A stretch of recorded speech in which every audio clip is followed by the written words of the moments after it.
싶은 교육 채널.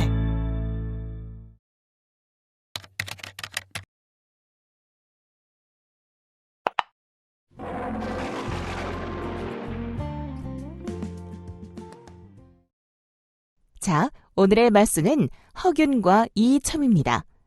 시대를 거슬러 산 이다나 허균과 광해군 시대를 좌지우지했던 대북파 최고 권력자 이첨의 얽히고 설킨 인연에 대해 알아보도록 하겠습니다.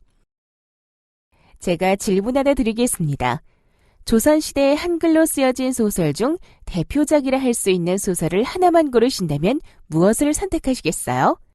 당대 최고의 천재 작가가 썼다는 풍문이 있는 그 소설을 말하는군요. 인정하기는 싫지만 나는 당연히 홍길동전이라고 생각해요. 네, 그러시군요. 홍길동전은 광해군 시대를 살다 간 교산 허균이 지은 우리나라를 대표하는 한글 소설입니다. 그럼 내가 홍길동 이야기를 해드리지요. 주인공인 홍길동은 머리가 총명하고 어떤 일을 할 수 있는 재주와 솜씨, 즉 재간이 많은 명문 가문의 자식이었어요. 하지만 그는 본부인이 아닌 딴 여자가 낳은 아들, 그러니까 다시 말해서 서자였기에 본부인이 낳은 아들인 적자와 서자의 차별이 일반화된 조선 사회에서 아버지를 아버지라 부르지 못하고 형을 형이라고도 부르지 못할 정도로 차별 대우를 받았어요. 이에 분노하여 집을 떠난 길동은 정처 없이 떠돌다가 도적들을 만나 그들의 우두머리가 되었어요. 그리고 그 무리들을 이끌며 무리 이름을 활빈당이라 지었죠. 그렇군요. 그런데 활빈당이란 무엇인가요? 활빈은 가난한 백성들을 살린다는 의미예요. 그러니까 백성을 살리는 단체 정도가 되지 않을까요? 이 글자를 통해서 내가 이 소설을 지은 의도를 어느 정도는 추측할 수 있겠죠? 네, 그러니까 허균은 소설에서나마 지배층의 수탈 속에 어렵게 살아가는 백성들의 입장을 대변하고 싶었던 것입니다. 그럼 소설 속에서 활빈당은 무슨 일을 했을까요? 백성들을 착취하던 관리에게 취도권을 먹였고 수탈을 일삼는 부자들에게서 재물을 탈취하여 어려운 백성들에게 골고루 나누어 주는 등 의로운 도둑질을 주로 했어요. 물론 소설이니까 말이지만 홍길동이 이끈 활빈당은 백성들의 입장에서는 의적이었다고 하더군요. 네, 잘 들었습니다. 여기서 홍길동이 먹였다는 치도고는 도적을 다스리는 몽둥이로 조선시대에 사용되었던 여러 곤장 가운데 가장 큰 몽둥이를 말합니다.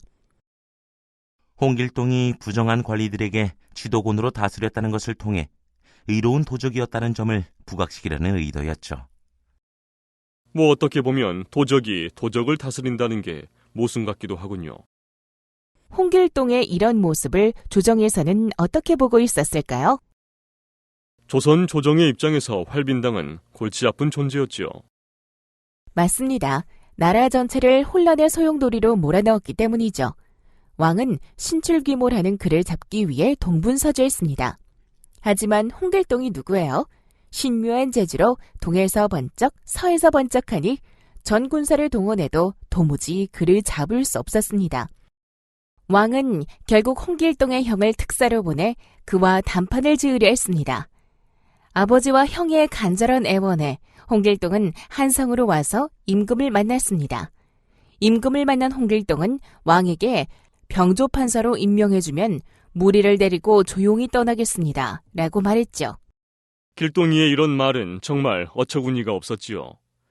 병조판서는 우리나라 정부 직제로 국방부 장관을 말하는데 말이에요. 커도 너무 큰 직책을 달라고 말한 거지요. 큰 벼슬을 달라고 했다기보다는 홍길동이 병조판서를 원했던 이유가 있었을 거예요. 그런데 말이에요. 이러한 홍길동의 제안에 임금은 서둘러 그를 병조판서로 임명했습니다. 그때서야 홍길동은 무리를 이끌고 호련히 사라졌죠. 이후 홍길동은 부하들과 함께 실제 지구상에는 없는 상상의 섬인 율도국으로 가서 그곳에서 자신의 이상인 차별 없는 사회를 만들다 세상을 떠났습니다. 이런 소설이 신문제 사회인 조선에서 쓰여졌다니 그거 참 신통하죠? 그러고 보면 허균은 강심장을 가진 사람이었을 게 분명합니다. 그렇지 않고서야 어떻게 자기 목숨을 담보로 이런 소설을 통 크게 쓸 수 있겠어요? 내가 강심장이긴 하죠. 덕분에 읽으면 속 후련하게 해주는 좋은 소설 하나 탄생했지 않나요? 물론 나도 허균의 이런 담력을 좋아했다고 봐야 해요. 그랬기 때문에 한때나마 정치적 동지로 뜻을 같이 했던 거지요. 허균의 집안은 당대 최고의 명문 집안이었습니다. 아버지 허엽은 뛰어난 문장가이자 학자였고 큰형인 허성은 이조 판서와 병조 판서를 지낸 대정치가였으며 그의 누나 허난설원은 현재에도 한국을 대표하는 여류 시인으로 자리매김할 정도로 시를 잘 지었던 명문장가였습니다. 이런 집안의 막내 아들로 태어날 사람이 바로 허균입니다. 그는 어렸을 때부터 문장을 잘 지어 광해군 일기에 글 쓰는 재주가 매우 뛰어나 수천 마디의 말을 분만 들면 쭉쭉 써내려갔다고 적혀 있습니다. 쑥스럽네요. 내가 과거에 급제한 것은 선조 27년 1594년으로 이후 여러 관직에 임명되어 최종적으로 좌참찬까지 역임했어요.